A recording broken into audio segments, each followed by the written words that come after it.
अकोल्यात मतदानाचा टक्का जो आहे तो 2% वाढला आहे. याच वाढलेल्या टक्क्याचा फायदा नेमका कोणाला होईल? आपल्यासोबत आहेत काँग्रेसचे उमेदवार डॉक्टर अभय पाटील. दादा, जो मतदानाचा टक्का वाढला त्याचा फायदा नेमका कोणाला होईल?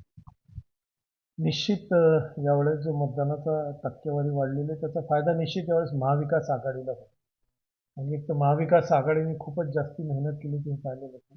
मग ते उद्धव ठाकरेंची शिवसेना असो, राष्ट्रवादी काँग्रेस असो, आमचा पक्ष काँग्रेस असो, सगळ्यांनी खूप मेहनत केली.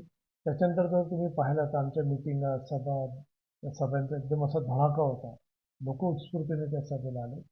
त्याच्यानंतर जर तुम्ही अभ्यास केला की जे इलाके जिथं पहिले म्हणजे लोक म्हणत होते किंवा हे बीजेपीचे बहुबल इलाके आहेत त्याच एरियामध्ये पर्सेंटेज कमी आहे, त्याचं टक्केवारी वाढली पण इकडे कमी आहे. म्हणजे याचाच अर्थ याचा फायदा काँग्रेसला झालेला आहे हे निश्चितच. ज्या दिवशी निकाल लागेल त्या दिवशी डॉक्टर अभय पाटील गॅरंटी किलर ठरतील. एकंदरीत कालचे जे पूर्ण खेड्यापाड्यातनं प्रत्येक गावातनं जे काही सर्वे घेतले, लोकांचे जे अंदाज घेतले, असा नेगेटिव्ह रिपोर्ट कुठूनही आलेला नाही. म्हणजे कोणत्याच व्यक्तीकडे आणि सर्व पक्षीय लोकांनी आणि सर्व जातीय धर्माच्या लोकांचं एक म्हणणं आहे की बा यावेळेस महाविकास आघाडीची सीट निघणार असं बहुतेक सगळ्यांचंच म्हणणं आहे. आणि कोणताही असं लोक आता समजा सांगतात हे, पण असं जवळपास 100% लोक हे सांगतायत की प्रतिसाद चांगला होता म्हणून. साधारणतः मताधिक्याची अपेक्षित आहे तुम्हाला?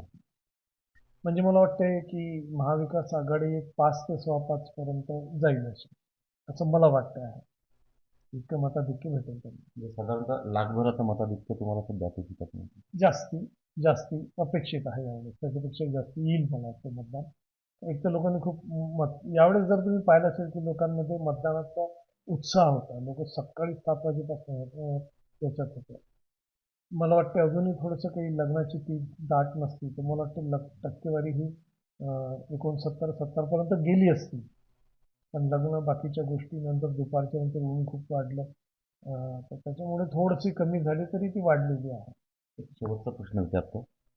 या निवडणुकीदरम्यान काही वेळा तुम्हाला धमक्या आल्या की माहिती जी आहे ती समोर आलेली आहे आणि त्या कशा प्रकारच्या धमक्या तुम्हाला आल्या?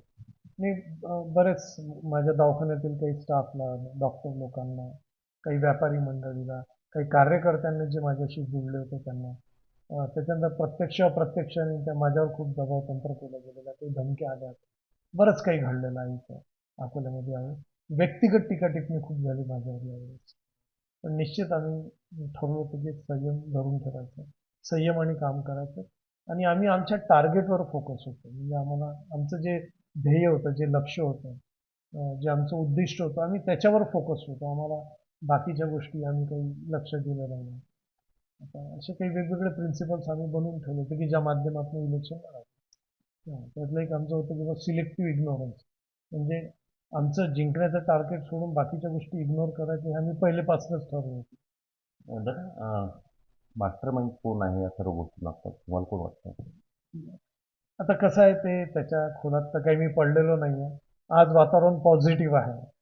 आज वातावरण पॉझिटिव्ह असल्यामुळे त्या गोष्टीत फार कमी पडलो नाही, पण समाजाला एकंदरीत समजून चुकला की या पद्धतीचं राजकारण कोणी केलं, कोण करतं आहे, कोणापासून लोकांना इथं समाजामध्ये त्रास आहे.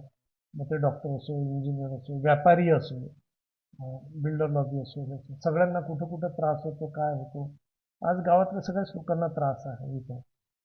तर हे लोकांच्या लक्षात आलेलं आहे. तर त्याच्यावरून बहुतेक लक्षात येऊन जाईल सगळ्यांना की काय होतं. मतदारसंघात एक जी बदलाची जी सुप्त लाट आहे आणि या सुप्त लाटेच्या भरोशावर आपण विजयी होऊ आणि हा विजय जो असेल तो लाखाच्या वर असेल असा विश्वास जो आहे डॉक्टर अभय पाटील यांनी व्यक्त केला आहे. उमेश अरोणे, एबीपी माझा, अकोला. एबीपी माझा, उघडा डोळे बघा नीट.